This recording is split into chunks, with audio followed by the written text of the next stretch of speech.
C'est parti. Expliquez-moi, la première fois que vous avez vu Saoban, c'était dans une urgence, j'imagine, et puis vous l'avez revu ensuite. Comment la prise en charge s'est faite pour ce petit garçon? Alors, ce petit garçon, je l'ai effectivement rencontré aux urgences pédiatriques avec une symptomatologie importante et des parents extrêmement inquiets. Donc, on a passé un premier temps d'explication, d'examens complémentaires pour essayer d'avancer dans le diagnostic. C'est des examens complémentaires relativement lourds qui ont été difficiles à vivre pour ce petit garçon et qui ont néanmoins permis par la suite de faire un diagnostic précis de sa maladie. Et une fois qu'on a fait ce diagnostic, on a pu engager des traitements, mais qui se sont très rapidement, sur les traitements classiques de ces pathologies inflammatoires, révélés insuffisants chez ce petit garçon qui a une forme très particulière de maladie inflammatoire. Et c'est la raison pour laquelle je l'ai adressé dans l'équipe parisienne du professeur Remeleux, qui est le grand spécialiste de ces pathologies, et avec qui maintenant nous suivons ce petit garçon régulièrement ensemble. Donc Saoban a ce qu'on appelle une maladie orpheline, c'est ça? Où ils sont très très peu nombreux dans le monde à avoir les mêmes symptômes?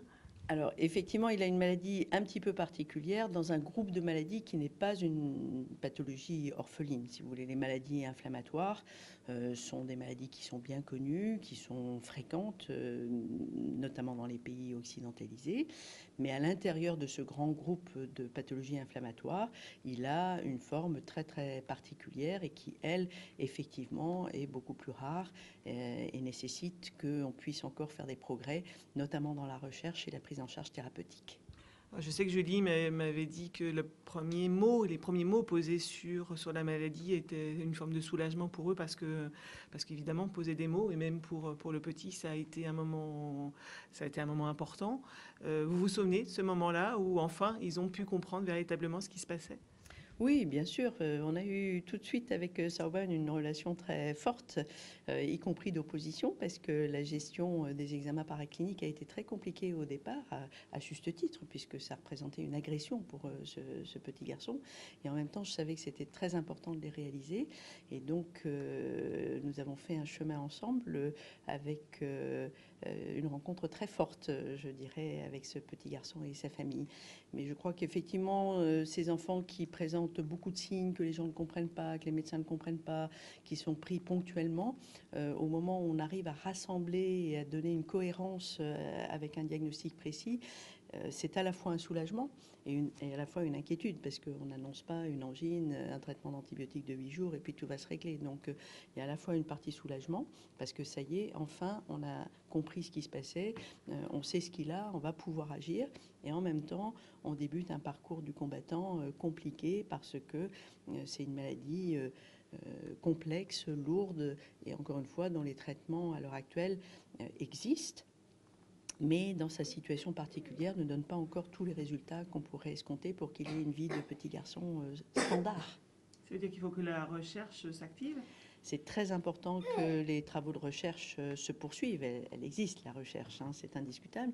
Mais comme toujours, dans ces maladies un petit peu complexes, on manque de moyens pour avancer dans ces études.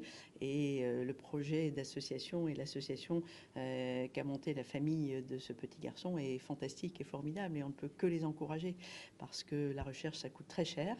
Et il faut des équipes motivées, ça existe. Et en particulier à l'hôpital des enfants malades à Paris, il y a des gens qui travaillent sur ce sujet-là, mais il est certain que plus on pourra apporter de fonds à ces équipes, plus le travail avancera pour arriver à une solution. Ici, l'hôpital américain reste, et vous restez le relais, le réconfort aussi pour Saoban, qui continue à venir de temps en temps aussi faire des traitements. Comment ça se passe justement?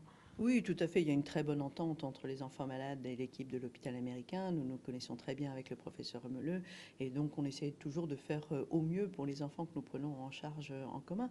Et c'est ensemble, avec la famille, qu'on décide si tel ou tel examen va être fait à Reims ou à Paris, si tel ou tel traitement va être débuté à tel endroit ou à un autre.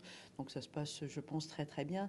Aller à Paris régulièrement, c'est quand même une charge aussi importante pour la famille. Donc c'est important que l'hôpital américain, qui habituellement assure tous les soins pour ces pathologies inflammatoires, dans ce cas très particulier, soit le relais de ce qui est décidé conjointement avec Paris. Et puis, à la maison aussi, le relais se fait. Les papas, maman font le relais aussi des soins à la maison. Ça, c'est aussi Voilà, c'est quelque chose d'une façon générale en pédiatrie. On essaye de faire le maximum de soins en dehors de l'hôpital parce qu'on sait que c'est important pour les enfants, pour leur famille.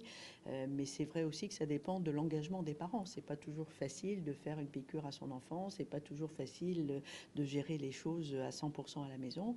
Et cette famille-là a pris cette option très courageusement. Et c'est vrai que ça permet à Saoban d'être le moins hospitalisé possible. Comment vous le décririez, ce petit garçon que vous avez en face de vous? Ah, c'est un petit bonhomme génial. Il est intelligent, il est courageux, il est sensible, il a énormément de qualités. Il est un peu grognon de temps en temps, mais c'est vraiment un petit garçon adorable et on a tous très envie qu'on arrive à maîtriser sa maladie et qu'il puisse continuer dans la vie parce que je suis sûre qu'il va faire des très belles choses. Merci.